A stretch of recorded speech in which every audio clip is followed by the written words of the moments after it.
Welcome to another episode of Stories with Prabin, and today I'm joined by Floris. He's from Brisbane, and especially if we talk about Floris, he also plays cricket in the regional levels for Queensland. He lives at Mackay, right? So I'm joined by Floris to the show to talk about the recent Test match between England and Australia from Headingley. So welcome, Floris, to the show, Matt. Hey, mate, how are you? I'm good, Matt. How are you doing, Matt? Good, mate. Yeah. So what a test match we witnessed, Matt, yesterday. It was a great test match, isn't it? It was a great test match, yeah. Shows a bit of character from the England team. Yeah, it was a great, isn't it? They show the character. So, Floris, I just want to go from day one itself. England won the toss, put Australia to bat in the overcast condition. Yep. And what do you make of Australian batting? Do you think that 265 was enough on the board, seeing the wicket and the condition in Headingley? To be honest with you, it was pretty, like, the conditions were suited to bowl 100%.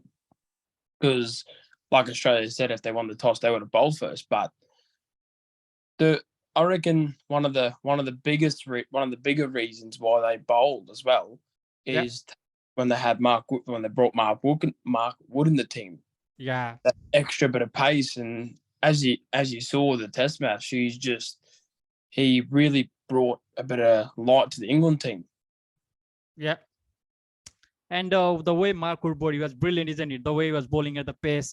I've never seen that speed in the test match, isn't it? Back to back, he was clicking more than 150 per hour. It was a great sight to see as a fast bowler, isn't it? You being a fast bowler itself, it was a great sight to see, isn't it? Oh, 100%. It's nothing more exciting than a bit of fast bowling. Yeah, and the way he was bowling was pure. The way he was bowling was fearless. He was just swinging the ball. The overcast condition was helping him. So yeah. was a great to see as a bowler, isn't it? No, 100%. As a spectator sort of thing, you're thinking it's like, as a player, sort of, when someone's bowling, like, for instance, 145 plus kilometers an hour, you think that's really hard to, like, face. And with the swinging ball as well, that's straight well. I'll tell you that. But yeah, it's good. Yeah, and the Ashes are truly alive, isn't it? After that, heroics from Makud again with the bat. And the way, if you go back and the way England batted as well in the first inning, it was not that much. The deficit was not that much runs, but at one stage, Australia was looking that they'll get a lead of more than 100 runs, more than 120 runs. Yeah. But again, the heroics of Ben Stokes. What do you make of that? Where was that the turning point of the match for England to get back in the series? Oh yeah, no doubt that England needed through the whole series. England needs someone to stand up, and Mark Wood stood up with the ball, and Ben Stokes stood up with the bat. And if you get people who can do that, then you might have a successful Test match in your hand. Good. Yeah, isn't it? The way they just batted, isn't it? Ben Stokes has been tremendous, isn't it? Even in the Lord Test match, he was so close to getting England home, but unfortunately, he could not get. But what a fantastic first inning by Ben Stokes, even in the Headingley. He has got the reputation of creating history in Headingley, isn't it? Back in 2019, the way he took the match over single-handedly. It was a great sight to see last 2019 as well at Headingley. And again, what a heroics that was in the first inning. And Australia, they were handed a lead over 20 runs. And then the way Australia batted, isn't it? Especially on the day 4, the way they started, they were just 4 down before the day 3's close of play. But day 4 was a little bit. It was a shaky start by Australia in the overcasting condition. There was rain. We didn't have a couple of sessions in play, and the way England bowlers came into play after the rain break, that really took the momentum to England way, isn't it? Yeah. That honestly, for when that rain came, I was thinking to myself, "Oh, here we go." Yeah.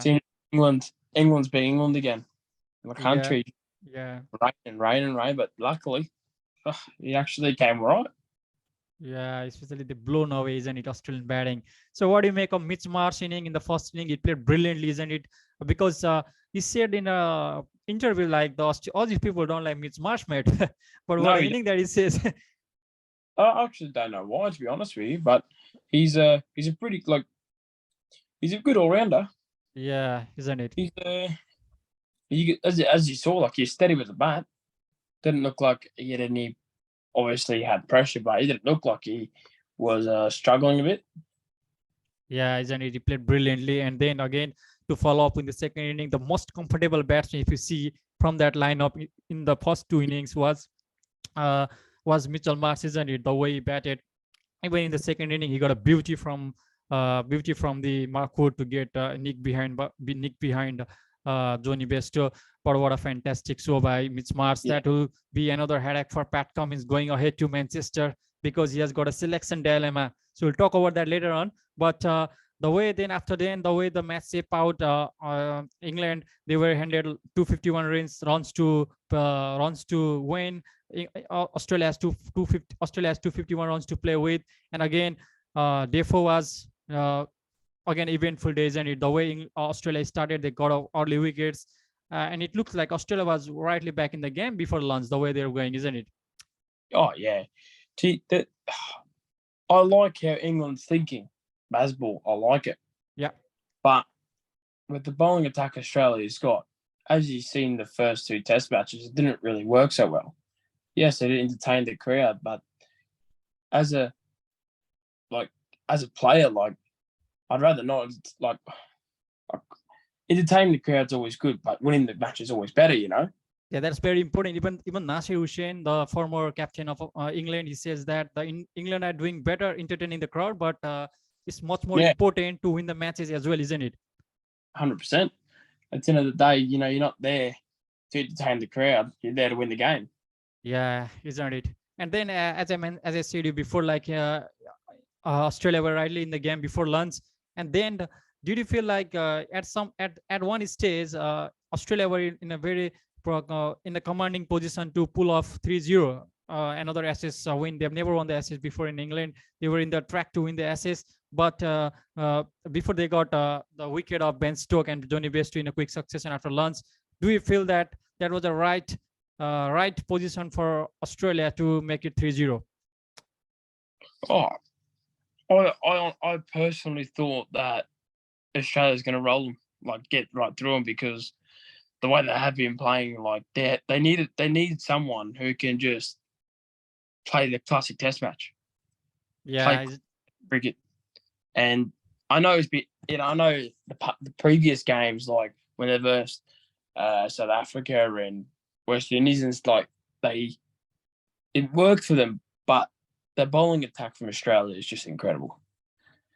You yeah, won't you you can't really play one day cricket against Australia in a Test match series. yeah. You've done it because we have to submit the fact that Australia is the test bowling, especially they are the best bowling unit in the world at the moment. We have to It submit that fact. it is. Yeah, and then what a fantastic turnaround. Then what a once Harry Brook was removed, Australia were still in the game because they were still 21 runs short. What's your initial thought on that when the match was like England, they're still requiring 21 runs, they have 3 wickets in hand? What do you feel from your gut feeling? What was your gut feeling from inside? Like do you think that do you ever think like Australia will win the match from there?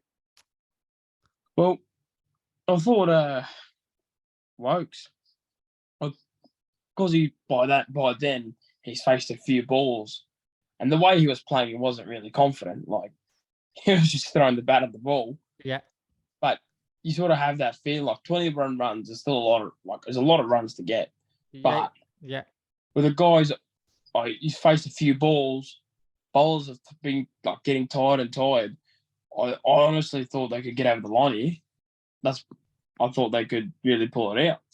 Yeah, isn't it? Because that was on the card, isn't it? Because he was throwing the bat, and even the 1-6 that he hit over the square leg was not under control, isn't it? His shot was No, not under control, and that no. went for 6 over the boundary line above Stevie Smith, isn't it? What a fantastic win for England. They are still alive. The Ashes are still alive. makes the Ashes entertaining. Yeah, the Ashes is still alive. The Ashes is still entertaining, and we have to be honest that England they have their moments even in the first couple of Test match as well. But Yeah. there was just a little bit of a margin of error from both of the side. If you see these three Test matches, because even all the three Test matches could go either way, isn't it? Because it was that close. Yep. It's it in England. It's always a wonder. You Yeah, don't know what the next day's got in store. You yeah. better. Well, you got to make it. You got to make do what you got. Yeah, isn't it? Because especially England, it's not about only the pitch; it's about the condition, isn't it? If there is Yep. overcast condition, the things can change very quickly in that part of the world, isn't it? 100%. Like yeah, it's just and it showed, and it's shown that previous previous matches in England, it's shown it.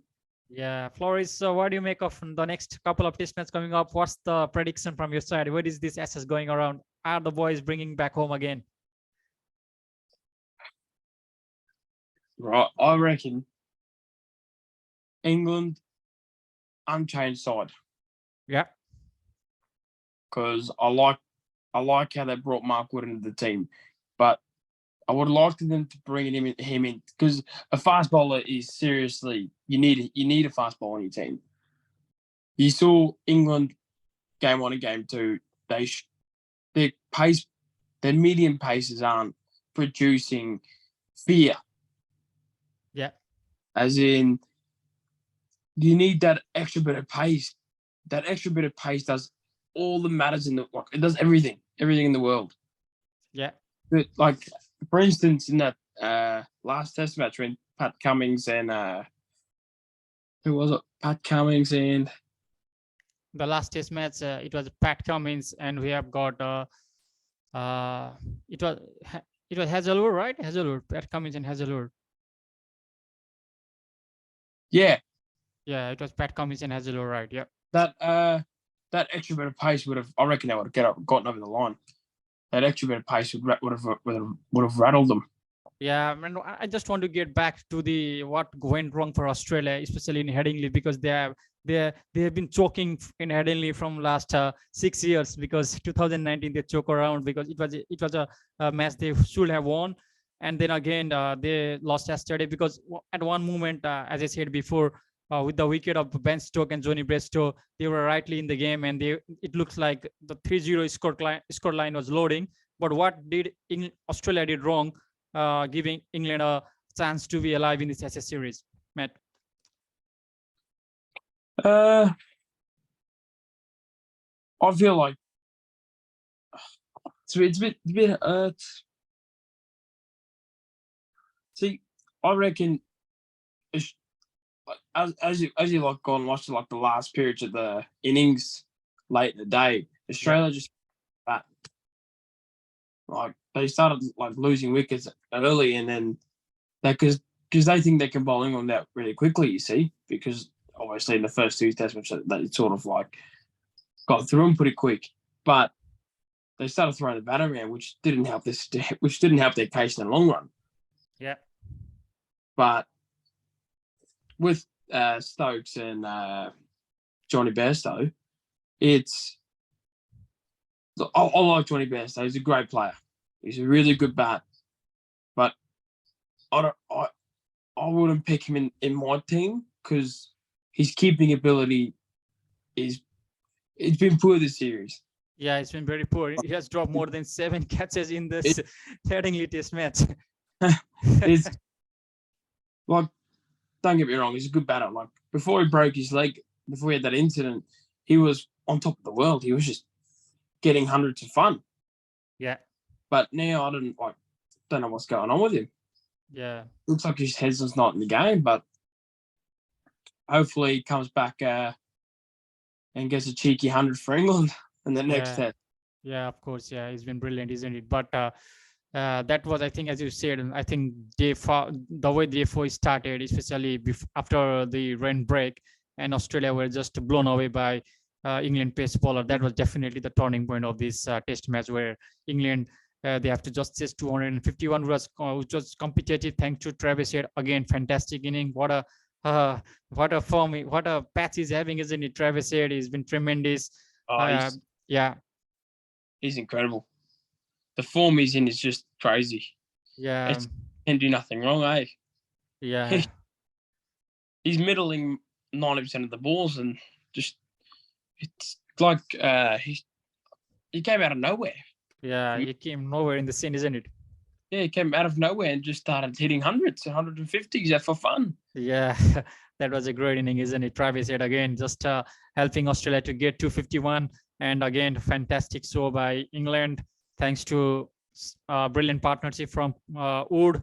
Yeah, Wood and Wokes, they just took England to a victory, and they have helped us England to stay alive in the Ashes series. Matt, as you said, where is this Ashes going, Matt? Now, what's your prediction for the next couple of Test matches? Just want to know the score line from your side. So what's gonna be? It's going to be 3-2. Which side gonna be 3? Which side gonna be 2? Or it's gonna be 4-1, Matt? Right, the next Test match. The next Test match at Manchester, I would like for England to win, and make it 2-all. but they need to change. They need to change the way they bat. It's not work. It's not. Maybe the first innings they can do it. The second innings they need to buckle down and do the job right. Play classic Test match cricket, because it just feels like they're struggling to get over that line. They're not Yeah, hitting first innings because they're just throwing the wickets away. yeah. So what's your score line, Matt? I reckon first innings England. I reckon first innings England hits, say 200 maybe. Yeah, All out 200 and something, just past 200. Australia lead. I reckon Australia gets about 3 something. yeah, Say let's go 320. Australia gets 320 all out, and then I reckon England. Gets about 300 in the second innings. yeah. So who's gonna win the Manchester Test match, Matt? Let's I make reckon it more clear. England. I reckon England. England. Okay. So what's your prediction for the remaining 2 Test matches? Who is going to win the Ashes series? Are Australia bringing the Ashes back home? One more question on this, Matt. I would like for England to win the Ashes, but I don't think it's going to happen. Too late. I reckon Australia wins at least another one. Oh, okay. That will be good to see. Let's hope what it's panned out in next couple of weeks. It's entertaining, isn't it? This Test match, Test cricket is alive. The Ashes is alive, and what a fantastic sight as a sports person, as a spectator to just witness, isn't it? It was a great sight to see so far in this 3 Test match series. Two to come next in next couple of weeks time. Matt, I just want to take you back to home of cricket at Lords, where there was a big talking point, isn't it? Even in Australian media all over the world, especially regarding the underarm ball from Johnny Bairstow, especially to Johnny Bairstow from Alex Carey. So I will definitely submit the fact that it was within the laws of the game, but I just want to ask you the question, like, was it within the spirit of the game, Matt? Was that within the spirit of the game? I know the answer what Ozzy will give it on this. I know the answer, but I still want to know from your side. It's like a man cat. It's tough, but at the end of the day, you're there to win the Test match. You're there to win, and me personally, I would have done the same thing. Yeah, okay. If I'm there to get paid and I'm there to win the game, I'm there to win the game for Australia, I'm doing it, because we all know Johnny Bairstow. If he gets his on, he's a dangerous man. Yeah, and the match was in a balancing situation, isn't it? The match was just at it was even game, isn't it? When Johnny Bairstow and Ben Stokes was there in the crease, match was even, isn't it? A good 100. partnership, easily England could win the Test match, and it was a very crucial stage of the match. So, yep. So that means it was within the spirit of the game, right? Yeah, 100. Yeah, I'd say so. Yeah, I also thought it was a bit silly from Bairstow to do it. Yeah, well, I don't know what he was thinking, but anyway. Anyway, you should be within your crease when you're batting. That's the bottom line.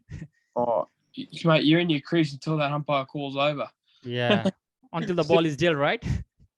Yeah. Yeah, that was, isn't it? That was the talking point, especially in Australian media as well. So thanks for letting that know as well, Matt. And it was a great series. It's going down to the wire. Still, it's anyone Ashes. So still, the Yep. Ashes is alive. Oh, the Ashes as well alive, especially with Yeah. Mark team. Yeah, one more thing, Flores, because since you've been following Australian cricket for so long closely, I just want to know, uh, because now with Mitchell Marsh century and his wicket-taking ability, the way he took the wickets as well for Australia in the Headingley Test match, there is a selection dilemma in Australian team because Pat Cummins has to make a selection very soon. They have got 10 days gap between the next test match, but he has to make a decision very sooner. So what do you make of the playing 11 going forward to Manchester? Because Cameron Green, he should be back in the side. He has done nothing wrong, isn't it? Because the way he played, the way he's batted, the way he is bowled, and especially his catching in the slip, in the gully position, has been tremendous, isn't it? Throughout his career. So there is a dilemma where they're gonna fit Mitchell Marsh and Cameron Green in this playing 11. So what Australia gonna do in the next Test match at Manchester, Matt? Right. Me personally, I'd keep. Look, you can't go past Greeny. He's fantastic. Yeah, But for me, this Ashes series, he hasn't really put his hand up at the bat. yeah, He hasn't scored a game-changing runs or like he's done in the past. Or like, yes, he's taken that odd wicket, but as an all-rounder in the team, you're there to do a bit of both, you know? yeah. You should because he's playing as all rounder, right? Exactly. But right now he's just playing as more of a fielder bowler. Yeah, he's not being able to score the runs. Like me personally, I'd give Marshy another go, 100%. Yeah, because it's very harsh on Mars if they left Mars and bring back Green in the squad because he has done nothing wrong. He has batted brilliantly. He got a runnable century in the first inning at Headingley.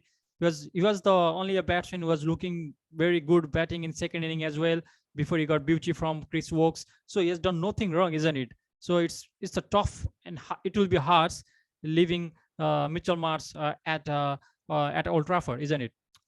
Exactly. But again, we've got to have a look at the run situation. Is Greeny scoring enough runs as a batter? So absolutely, isn't it? And there have been a lot of people talking, a lot of ex-cricketer. They are expressing their views regarding the David Warner form as well. But Pat Cummins has clarified in the post presentation with Nasir, with Mark Atherton yesterday that they're gonna back David Warner for Manchester as well. So there will be no changes on him. So what's your thoughts on this on Pat Cummins' decision going forward to Old Trafford, Matt? For David Warner, Yeah, David Warner. I personally thought he was past his time. 2 years ago, he should have retired. Yeah. Don't get me wrong, he's a great cricketer. But for the past year and a half, he's been below average. Yeah, because that's not David Warner who used to see him before, isn't it? He used to be terrorised size, and now he just gets out to Broady. So he's got 17 times so far, isn't it? Oh, mate. Broad's got him like a yo-yo, mate. Yeah. So that means your initial thoughts on the Pat Cummins decision is that that's unfair, right? Because to keep him in the playing 11, man. I mean, who are you gonna bring in for him? Maybe. Yeah, especially if you ask me the same question to me, I'll definitely go with Travis here opening the batting. I'll love to fix Cameron Green and Mitchell Marsh, both them in the squad in the middle order. That's my initial thoughts on this. But I think as the captain is the one who make the decision, as he already said that he's gonna back his opener. But definitely that could be another alternative Pat Cummins can look forward because. It's very important, especially in England, because of David Warner. Marnus is in all sorts of trouble, man, because he's batting as opener. He's batting like an opener, isn't it? Because he's getting into the crease early, only with the new ball, like 5-6 overs. He's getting early in the pitch, isn't it? See, it seems like to be opener, Marnus, isn't it? See, for me, I would open Travis Head and Usman Khawaja. Yeah. I would put David Warner. Yeah. Where Travis Head's batting at number David, five. number five, right? This Number was 5. this was the suggestion. This was the recommendation given by the SS winning captain in 2004, Michael Bourne. He also stated same suggestion before the SS started. He says that David Warner could bat at number 5, and they can put Travis Head opening the batting because he's vulnerable with the new ball, and he plays his spin more better, isn't it? He's a good player of his spin, David Warner. Exactly. And another factor is that Stuart Broad won't be bowling at him. Yeah, isn't it? So he won't be bowling in middle overs, isn't it? Because when the balls get old, the ball will not get that much of assistance for the fast bowler, and he can use to his advantage, isn't it, for David Warner? So that could be another option, as you said. That sounds meaningful as well. Florish met.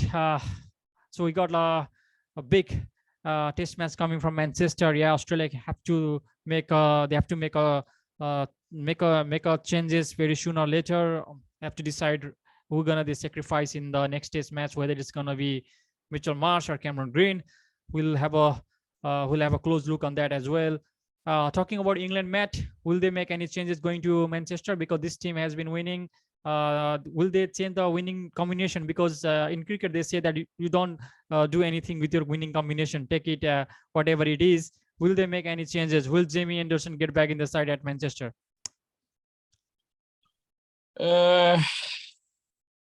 I think that they could probably drop Brody for Anderson. And there is injury concern for Chris Woakes as well. There is some injury concern. He was true. Yeah.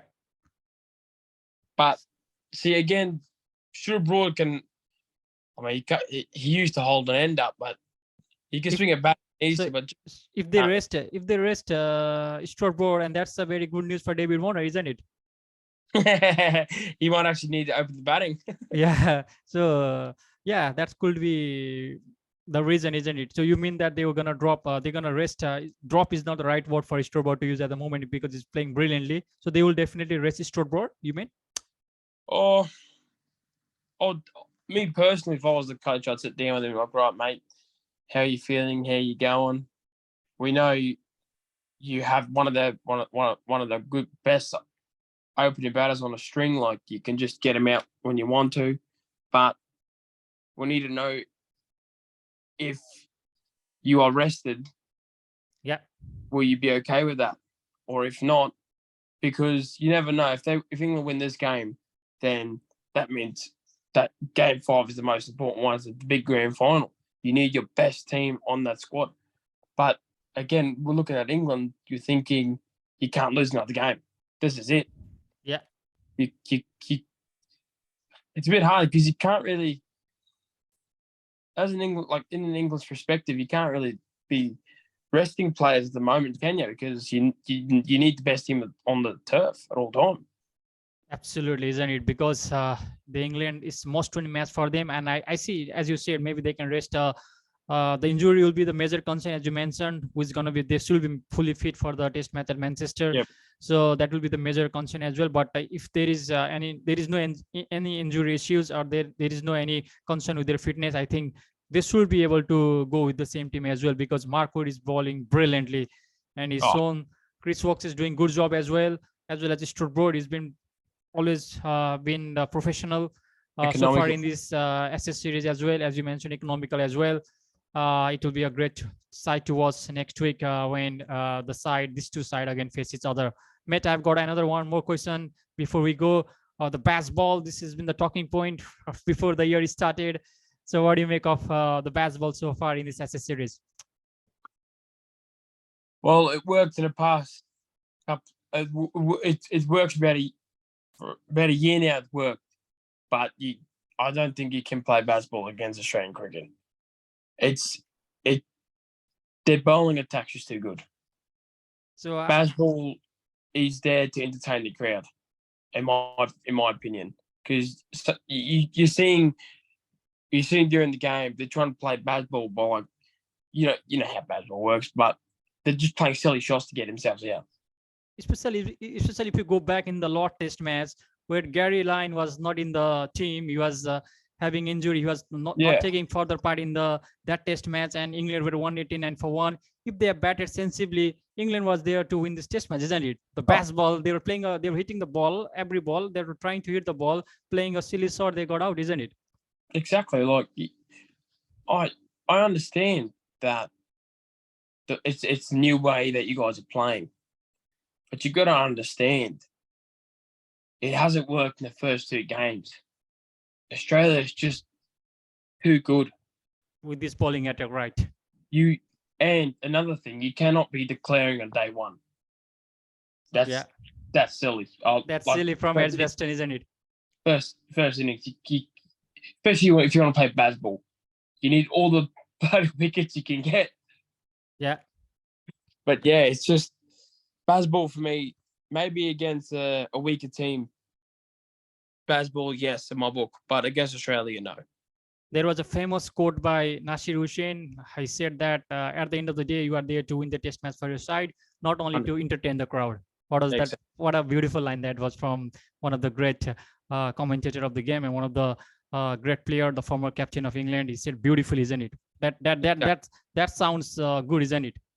Oh, like, who cares if you played boring cricket? If you win the game, you go home satisfied, don't you? As a spectator. Of course. Like, you think, yes, we won the game, you know? The spectator is there. The England fans are there to support their side, to get them win, isn't it? Not to play, to entertain, not only to entertain them. At the end of the day, you want to win the test match as well for your country. Exactly.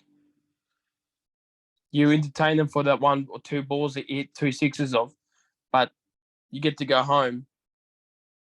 You get to go home thinking, oh, right, yes, it was a little bit boring cricket, but we won the game, you know? Yeah, absolutely, isn't it? So the baseball will look after that baseball as well if they can. But at the moment, as you said, the baseball is not paying off for England, and not really, no.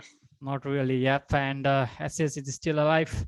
What a fantastic couple of weeks is coming up next, Matt. Exactly. I think we're looking forward to the next one. Yeah, it is going to be a cracker of match from Manchester first. That is just a few weeks away. A must win. Must win game for England. A win for Australia will that mean that they are winning the SS series for first time in England as well. So lot to look forward, Matt. Thanks for joining for today, Florish. It's been absolute pleasure talking to you regarding cricket. It's been appreciate your time for us that you provided to me for today. Well, appreciate, Matt. All good. Cheers, mate. See ya. See you in the next episode, Matt. Thank you very much. See you, mate.